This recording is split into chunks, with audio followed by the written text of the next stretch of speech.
ప్రజాస్వామ్యంలో ప్రజాభిప్రాయంతో రాజకీయాలు మారిపోతుంటాయి. పాకిస్తాన్లో సైన్యం ప్రజాస్వామ్యాన్ని కూని చేసి ప్రజాస్వామ్యాన్ని తమ చెప్పు చేతలోనే పెట్టుకుంటుంది. కానీ ప్రజలు సీరియస్గా స్పందిస్తే ఎట్లుంటుందో ఇప్పుడు రుజువు చేశారు. నవాజ్ షరీఫ్ని లండన్లో శిక్ష నుంచి తప్పించుకోవడానికి లండన్లో అనారోగ్యం పేరుతో తిరుగుతున్న నవాజ్ షరీఫ్ వస్తే ఆ నవాజ్ షరీఫ్ని జైల్లో పెట్టాల్సినటువంటి సైన్యం అతని వెంట నిలబడి అతన్ని గెలిపించడానికి ప్రయత్నించింది. ఎందుకు? ఇమ్రాన్ ఖాన్ మీద ఉన్న కోపంతో. ప్రధానమంత్రిగా పనిచేసిన ఇమ్రాన్ ఖాన్ని గద్దెదించి బిచ్చి జైల్లో పెట్టి శిక్షలు వేసింది అదే సైన్యం. ఇప్పుడు ఆ ఇమ్రాన్ ఖాన్నే ప్రజలు ఆదరించారు. సైన్యం ఓవర్ యాక్షన్కి కంట్రోల్ చేశారు.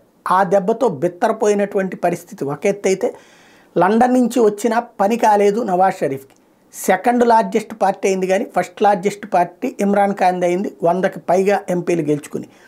ఇప్పుడు ఇక తక్కువ మెజార్టీతో ఉన్నప్పుడు ఇంకో పక్కన భుట్టో జర్దారీ వాళ్ళు తమది ఇద్దరు కలిసి అంటే 2 పక్షాలు కలిపి ఇప్పుడు సంకీర్ణం ఏర్పాటు చేయడానికి రెడీ అవుతున్నారు. కాబట్టి నిత్యం నరకమే ఉంటుంది.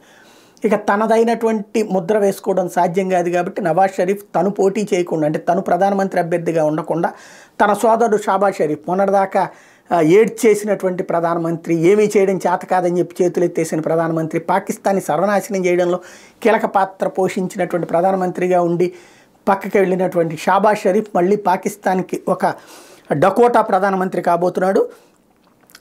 వాళ్ళ పార్టీ PMLN ఇప్పుడు అతన్ని షహబాజ్ షరీఫ్ని పాక్ ప్రధానిగా ప్రకటించింది. PPP మద్దతుతో ప్రభుత్వం ఏర్పాటు చేయబోతున్నాడు.